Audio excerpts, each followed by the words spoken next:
आजको चाहिँ भिडियोमा हामीले VS कोड को HTML CSS ट्युटोरियल पार्ट 2 बनाइरहेको छु। पार्ट 1 मा चाहिँ हामीले HTML को बेसिक स्ट्रक्चर र ट्याग सिकेको थियौं र मैले त्यो भिडियोमा CSS पनि युज गरेको थिएँ।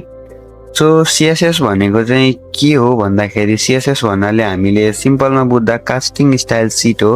CSS ले चाहिँ HTML को वेब पेज को डिजाइन र लुक कन्ट्रोल गर्छ है। जसलाई नि सजिलो गरी भन्दाखेरि चाहिँ HTML भनेको घर हो र CSS भनेको घरमा लगाउने रङ रोगन डिजाइन र डेकोरेसन हो। त्यस्तै गरी CSS गरेन भने चाहिँ वेबसाइट अलि प्लेन देखिन्छ, नर्मल देखिन्छ, अलाइनमेन्ट हुँदैन र CSS युज गर्यो भने चाहिँ प्रोफेसनल एट्र्याक्टिभ हुन्छ है त वेब पेज। सो सिम्पल कुरा हो। CSS मा चाहिँ हाम्रो तीनटा टाइप्स हुन्छ, इन्टरनल, एक्सटर्नल र इनलाइन। यो प्रोजेक्टमा चाहिँ हामीले इन्टरनल CSS युज गरेका छौं जुन चाहिँ स्टाइल ट्याग भित्र लेखिन्छ। सो अब चाहिँ म पार्ट 1 मा बनाएको सेम प्रोजेक्ट ओपन गर्छु र युज भएको CSS लाई एक्सप्लेन गर्छु है त। सो हामीले चाहिँ यहाँ पहिला VS कोड लेखौं र यदि तपाईहरु पहिलेकै फोल्डर खोल्नु पर्ने, यदि तपाईहरुले चाहिँ फाल्टो काम गर्नु भएको छ भने त्यो फाल्टै फोल्डर खोल्छ र हेर्न सक्नुहुन्छ मेरो पहिलेकै फाइल आएको छ। सो यहाँ चाहिँ हाम्रो पुरानो यो मेरो CSS हो र यसलाई मैले थोरै लाइभ सर्भरमा ओपन गरिदिन्छु। सो हाम्रो चाहिँ यहाँ वेब पेज आइसकेको छ र मैले थोरै मिलाउँदछु। यस्तो हेर्न सक्नुहुन्छ र यता साइड बाइ साइड भ्यू देख्नुहुन्छ र यहाँ चाहिँ मेरो स्टाइल ट्याग जुन छ स्टाइल ट्यागलाई खोल्छु र म तपाईहरुलाई 1 बाइ 1 गरेर सिकाउँछु है त केसको काम के हो भनेर। सो सुरुमा चाहिँ हाम्रो रहेको छ बडी पार्ट, जुन बडी भनेको चाहिँ के हो भन्दाखेरि बडीले चाहिँ पुरा वेब पेजलाई रिप्रेजेन्ट गराउँछ। यो जति पनि वेब पेज भित्र ब्ल्याङ्क स्पेस देखिरहनु भएको छ, यो कन्टेन्ट बाहिरको यो ब्ल्याङ्क स्पेस, यो चाहिँ सबै बडी हो। यो बडी भित्र जो जति पनि टेक्स्ट कन्टेन्टहरु छ बडी भित्र कन्टेन्ट हुने हो। सो त्यस्तै गरी हाम्रो बडी लेखेपछि यहाँ कर्ली ब्र्याकेट दिएर कर्ली ब्र्याकेट भित्र थोरै केही लेखेका छौं। यो लेख्नुको अर्थ के हो भने हामीले लेखेका छौं फन्ट फ्यामिली है। यो फन्ट फ्यामिली जुन छ यहाँ हेर्न सक्नुहुन्छ। फन्ट फ्यामिली हामीले किन लेख्छौं भने टेक्स्टको फन्ट स्टाइल सेट गर्छ यसले चाहिँ।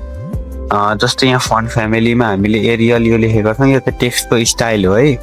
त्यस्तै गरी हाम्रो जुन छ मार्जिन 20 पिक्सल जुन छ यो हेर्न सक्नुहुन्छ मार्जिन 20 पिक्सल। यो मार्जिन 20 पिक्सल भनेको चाहिँ चारै साइडको मार्जिन हो है।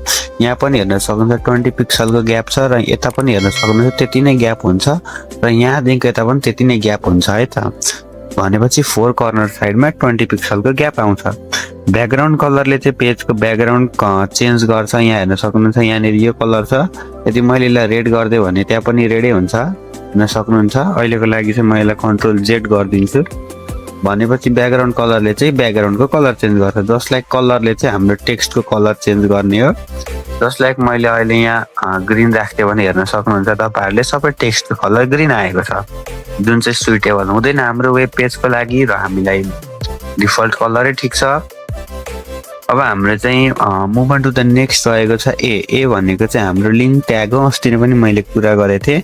ए भनेको चाहिँ एङ्करिङ ट्याग हो जुन लिंकको लागि युज हुन्छ र हामीले कलरको बारेमा त बुझि नै सकेका छौं र टेक्स्ट डेकोरेसन नन जुन छ यसले चाहिँ हाम्रो अन्डरलाइन हटाउँछ। यो लिंकलाई क्लीन र मोडर्न लुक दिन्छ। जसलाई अब यहाँ हेर्न सक्नुहुन्छ मैले यसलाई अहिले कन्ट्रोल X गरे भने चाहिँ हाम्रो यहाँ जुन यो अन्डरलाइन आइरहेको छ जसलाई अहिले फेरि मैले कन्ट्रोल Z गरे भने चाहिँ यो अन्डरलाइन हट्छ। तर फेरि हामीले यहाँ हवर हालेका छौं। हवरको मतलब यहाँ टेक्स्ट डेकोरेसनमा अन्डरलाइन हालेका छौं। यो हवरको काम चाहिँ के हो भन्दाखेरि जसलाई मैले यहाँ पोइन्टर लगिरहेको छु भने यहाँ अन्डरलाइन आइरहेछ है। हवरको काम चाहिँ ट्रान्जिसन दिनु मात्रै हो है हवरको काम चाहिँ।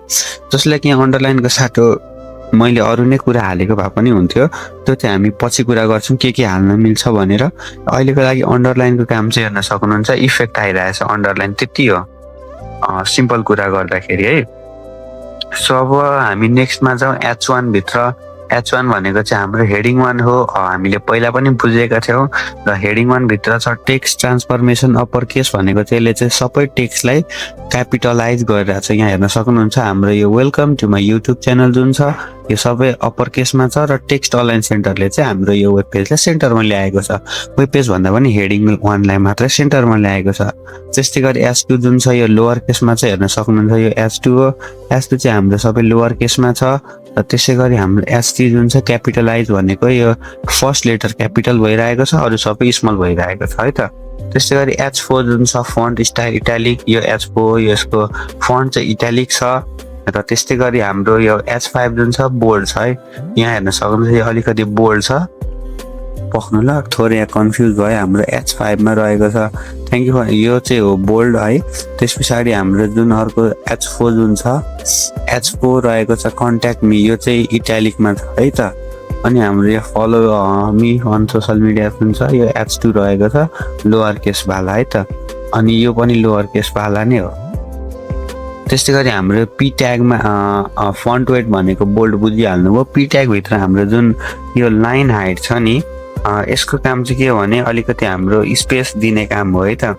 जसलाई हाम्रो के भन्दाखेरि सुइटेबल हुन्छ भने लाइनहरुको बीचमा ग्याप दिन्छ, जसलाई चाहिँ रिडेबली धेरै इम्प्रुभ हुन्छ है।